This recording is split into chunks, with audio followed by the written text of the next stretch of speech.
Alaaji Gora Ndiaye man ak yow c'est terminé à jamais dama bëgg nga may ma sama baat. Cet épisode était incroyable. Il marque non seulement la chute d'Aladji, mais également un tournant majeur pour Jama et plein d'autres personnages de la série. C'est l'épisode où les vérités éclatent enfin, les gars. Ça faisait un long moment qu'on attendait ce genre d'épisode-là. Et franchement, on est très satisfait. On n'est pas du tout déçus là. Abonne-toi, active la cloche si tu passes par là pour la première fois. Ici, je fais des analyses et des revues de films et séries afro. Donc, abonne-toi pour ne pas rater la prochaine revue de Lady Jama. Après son face-à-face avec Bass, Aladji rentre donc chez lui et on voit qu'il perd complètement pied. Au lieu d'essayer de se calmer ou de chercher du réconfort dans de la prière ou quelque chose de spirituel, sachant que c'est un homme religieux, spirituel, c'est la première chose à laquelle il devrait penser. Aladji choisit plutôt de nourrir sa colère en se rendant dans la chambre de Lady Jama. Un lieu qui est déjà très intime, mais c'est également un lieu qui lui rappelle des mauvais souvenirs du coup, et tout ce que Bass lui reproche. Sa décision de se rendre dans cette chambre, de crier, pleurer, tout casser, est très symbolique. Parce qu'en détruisant cette photo, Bass ne détruit pas seulement cet objet matériel, mais détruit également sa relation avec Jama. Et cette scène assez violente était déjà un indice de comment il allait se comporter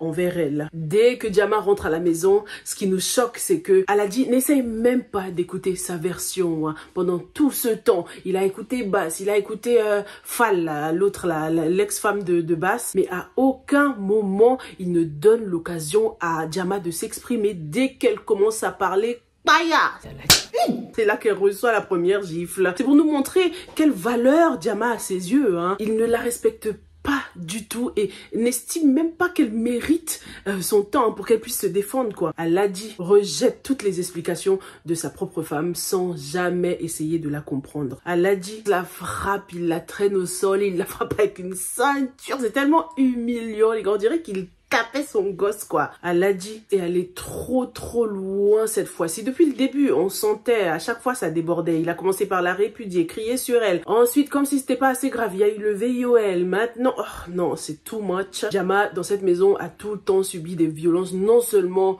voilà psychologiques, morales, mais également physiques quoi. Encore une fois, en frappant Jama, Aladji qui est censé être un khalifa nous montre à quel point ce n'est qu'un homme faible, incapable de gérer ses émotions autrement que par la violence. Djenaba était l'une des vraies héroïnes de cet épisode. Elle nous a énormément touchés. Franchement, jusqu'à présent, j'avais encore des petits doutes sur Djenaba. Elle était un peu trop clean là. Est-ce que c'est possible d'avoir une coépouse aussi? Est-ce que c'est réaliste ça? Mais Djenaba nous prouve qu'elle est bien plus qu'une coépouse pour Jama. Elle est son alliée, elle est sa sœur. Elle a vraiment practiced what she preaches. Elle a confirmé tout ce qu'elle disait à Jama depuis le début. Même si c'est pas la première fois qu'on la voit défendre Jama, mais cette fois-là, il y avait un petit goût spécial à ce qu'elle a fait. Elle était le bouclier de Jama, quoi. À partir de maintenant, elle gagne tout mon respect. Djenaba incarne vraiment le soutien féminin. C'est ça qu'on aime voir dans les séries. Elle nous montre que même dans un système comme la polygamie, c'est possible de ne pas toujours être en compétition, mais au contraire de se soutenir, même si ce n'est pas commun, faut pas se mentir. Parce que les Djenaba, ça ne court pas les rues, les gars. Celui qui a aussi gagné mon respect, franchement, c'est Serine, que j'ai longtemps comparé à son père. Serine m'a énormément surpris dans cet épisode. Non, Kiteo, là, c'est garçon qui arrive. Non, Serine, il a été au top. Lui que j'ai longtemps comparé à son père sur cette chaîne, même encore dans la revue précédente, je le disais qu'il ressemblait un peu à son père, à cause de leur comportement similaire par moment. Il nous prouve dans cet épisode qu'il est prêt à tracer un chemin différent, Serine. Contrairement à Aladji qui est toujours dans l'orgueil, la violence et la colère, Serine, lui, ne veut absolument pas répéter ces mêmes erreurs. C'est un personnage qui est en pleine transition depuis un moment, on l'a compris. Il essaie d'être quelqu'un de meilleur, contrairement à Aladji qui est juste stop stock dans son rôle de père autoritaire. Sering, en défendant sa mère comme ça, nous prouve qu'il ne veut absolument pas être complice des comportements de son père. Et ça donne de l'espoir, ça nous montre que même dans une famille où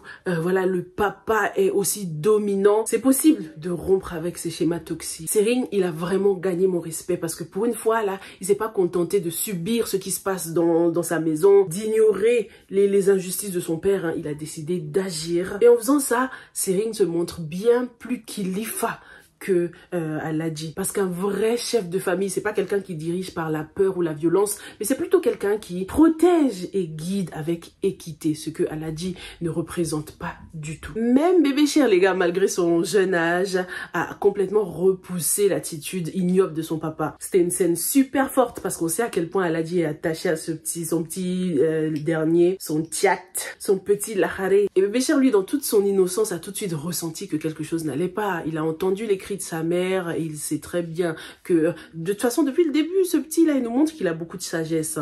Dès que son père commet quelque chose de mauvais, il n'hésite pas à lui dire non papa fais pas ça, non papa. Il a beaucoup de sagesse et c'est véritablement un coup dur pour Aladji parce que ce rejet là, la perte du respect de cet enfant, c'est comme si Aladji était tombé vraiment au plus bas et que sa chute était complète. Les parents de Diama se sont également enfin réveillés et pour la première fois ils agissent comme de vrais parents devraient le faire. Je vous le disais dans l'analyse précédente que j'étais pas tout à fait satisfaite de ce soutien qu'ils apportent à Diama, c'est au commissariat, là ouais c'était bien, mais je m'attendais à beaucoup plus et cet épisode a vraiment répondu à toutes mes attentes, même si j'ai eu un peu peur au début quand la mère accusait tout de suite Diama parce qu'ils aiment trop faire ça. Dès qu'Aladji les appelle là, ah ouais Diama elle a fait quoi? Diama, sans jamais vouloir connaître la version de Diama quoi. Jusqu'ici Aladji ne pouvait vraiment pas faire de tort à leurs yeux. Mais cette fois, Diama a bel et bien décidé de parler et c'est maintenant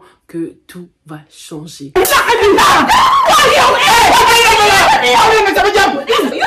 Diama a d'ailleurs été incroyablement forte pour vider son sac, briser son silence comme ça. Je sais pas où est-ce qu'elle est allée puiser cette force, mais franchement, chapeau à elle. J'aurais d'ailleurs beaucoup aimé la voir se relever après la bastonnade qu'elle a reçue, tu vois. Nous la montrer à terre dans un premier temps et ensuite se relevant petit à petit pour faire écho aussi au générique du début où elle se relève. Ça aurait rajouté un petit côté dramatique dans le scénario. J'aurais aimé que son entrée soit un peu plus travaillée quand même. Diama qui jusqu'ici couvrait Aladji, cachait ses abus pour protéger sa famille et éviter les scandales, a enfin décidé de parler. Il était temps parce que Aladji lui il n'hésitait pas à la jeter en pâture. Il n'a jamais hésité à salir son image, à l'humilier dès que possible devant la famille, devant son enfant. Donc ça fait du bien de voir Aladji having a taste of his own medicine, bien humilié devant sa famille là, comme il a l'habitude de faire avec les autres. Tu vois ce que ça fait maintenant? Lorsque Diama débitait toutes ces vérités là, tous ces secrets, j'arrêtais pas de regarder les deux parents. C'était le papa qui était le plus expressif, alors que la mère, elle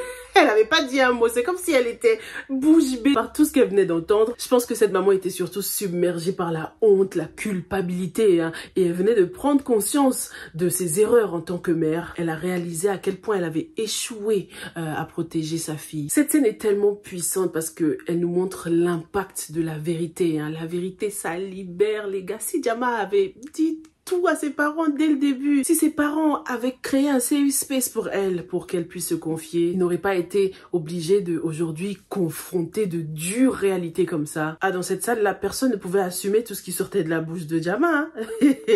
Diama a tout exposé dans les moindres détails. Et qu'est-ce que ça nous fait du bien, les gars, ça nous fait trop du bien. Et c'est une leçon pour nous tous, parce que le silence, ça ne fait que protéger les oppresseurs. Tant qu'elle continue à garder le silence, Aladji pouvait continuer à la manipuler et manipuler l'image que les autres ont de lui. Mais Diama vient mettre une fin à tout ça, elle vient exposer Aladji pour qui il est vraiment, un homme indigne de la confiance et du respect que tout le monde lui accorde. Diama reprend le contrôle de sa vie en brisant le silence comme ça. Et ce message que la série transmet est capital.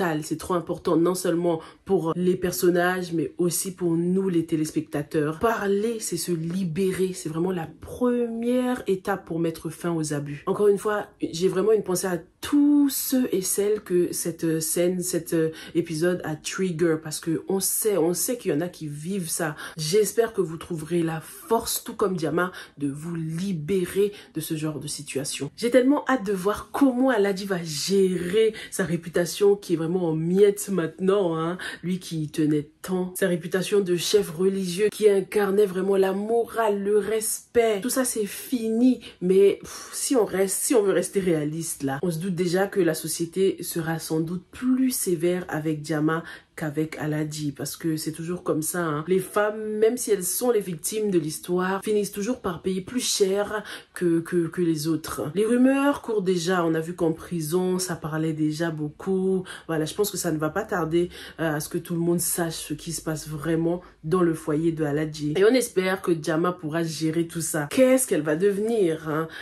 Ni son mariage avec Bass, ni celui avec Aladi n'est légal, donc j'espère qu'elle va juste être célibataire, qu'elle va se libérer de tous ces mariages, rentrer chez ses parents. Je pense à un retournement de situation entre elle et sa sœur Asmao, hein, Diama qui finit célibataire comme sa sœur au début de la série, et Asmao, elle, qui finit deuxième femme peut-être, hein, en acceptant d'épouser Taïb. Ce serait drôle de voir ce renversement, même si ce n'est pas du tout quelque chose que je souhaite, hein, pour Asmao en vrai. Je veux pas qu'elle finisse deuxième femme de Taïb là, non. Mais malheureusement, je ne vois pas comment la production va faire pour la faire vivre son histoire avec Taïb. Ils nous représentent ça comme s'ils étaient, voilà, faits l'un pour l'autre, des âmes sœurs, alors qu'il y a Kodou, quoi, comme je vous l'ai expliqué déjà dans la revue précédente, donc je vais pas revenir dessus. En tout cas, on est très très fiers de Diama qui nous montre que c'est possible de briser ce cercle vicieux, briser son silence, même quand c'est difficile, quoi. Parlons également de l'amitié entre Assi et Konya, une amitié qui traverse vraiment toutes les épreuves en ce moment. Assi continue de prouver qu'elle est une véritable amie pour Konya. Elle se contente pas seulement de simples mots, hein. Assi agit en rendant visite à Konya et en proposant de l'héberger chez elle. Elle montre encore une fois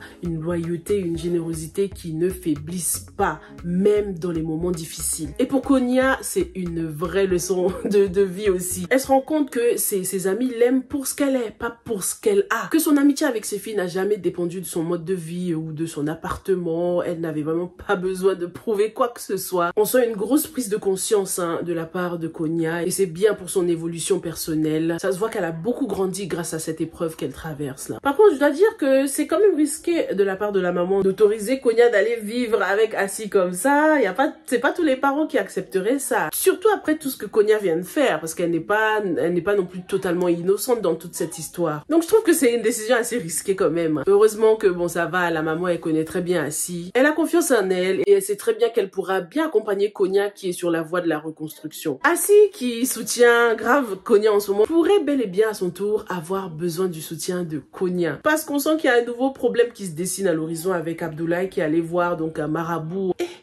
Abdoulaye, c'est quoi cet amour obsessionnel là? Il m'a grave fait penser à Bass au début là, tu sais, il voulait pas lâcher Diama. Comme son père le lui a rappelé, le mariage n'est pas un jeu. Donc tenter de forcer les sentiments de quelqu'un comme ça, c'est déjà un mauvais départ. La question qu'on se pose en ce moment, c'est est-ce que ce sortilège va marcher? Et s'il avait des effets inattendus? Surtout qu'en ce moment, Konya va aller habiter chez Assi. Je me dis qu'il y aura peut-être des conséquences imprévues ou des effets secondaires. Et s'il le sort toucher quelqu'un d'autre par accident, Konya par exemple, qui va justement emménager chez Assi.